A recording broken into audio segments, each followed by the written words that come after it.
Hi everyone, my name's Daisy, and today we're going to be talking about how courts analyze employment discrimination cases when there's no direct evidence, when there's no emails, no direct statements that were made, just maybe facts that suggest that something unfair has happened.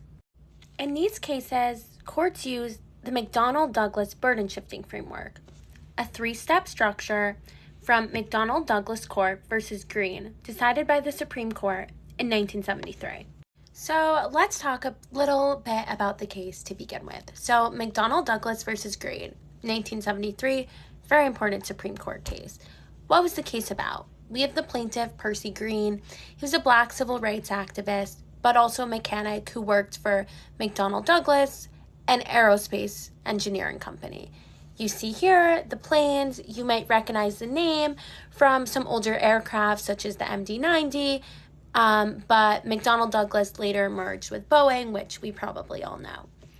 And he was laid off during a reduction in the workforce, but later reapplied for employment and was denied the job. And Green claimed the decision was racially motivated and that the decision was in retaliation for his activism, as he had previously participated in protests against the company. And McDonnell-Douglas, though, said that they were rejecting him because he had engaged in disruptive conduct, the staging of the protests.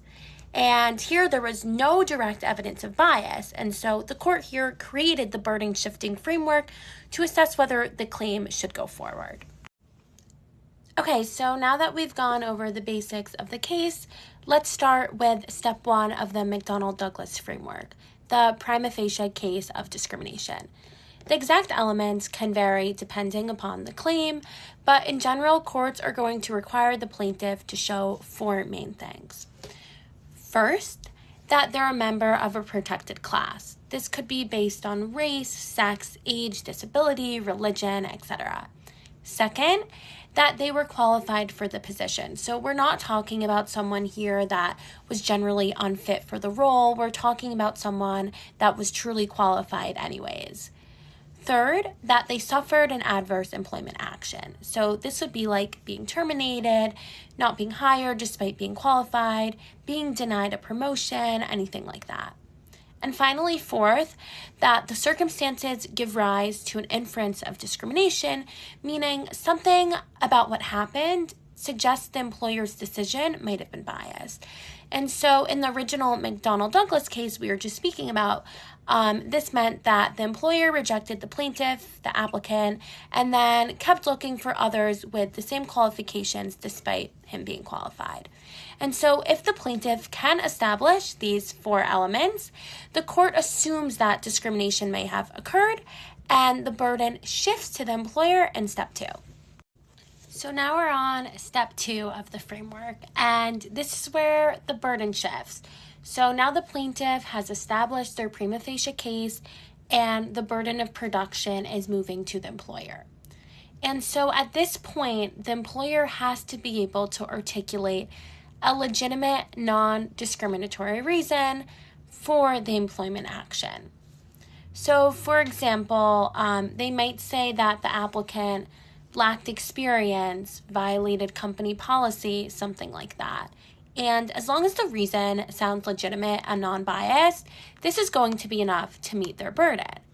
But the caveat here is if the employer can't come forward with a legitimate reason, then the plaintiff here is automatically going to win.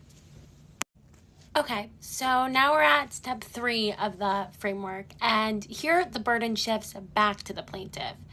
So at this stage, the plaintiff has to show that the employer's stated reason is either a pretext for discrimination or that the surrounding facts are supporting an inference of bias.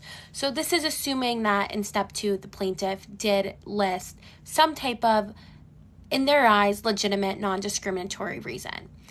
And so this is really where the case lives or dies, because the plaintiff has to bring evidence that's suggesting that the employer's reason really isn't just weak, but that it's fake.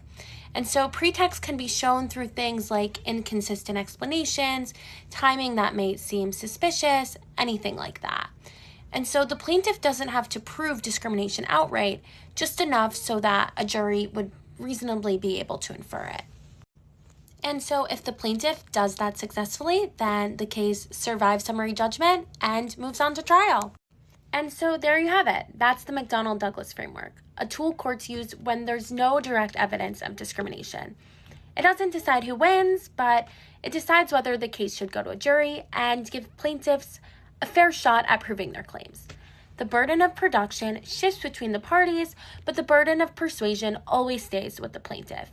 And it's still the standard used today in employment discrimination cases under Title VII, the ADA, etc.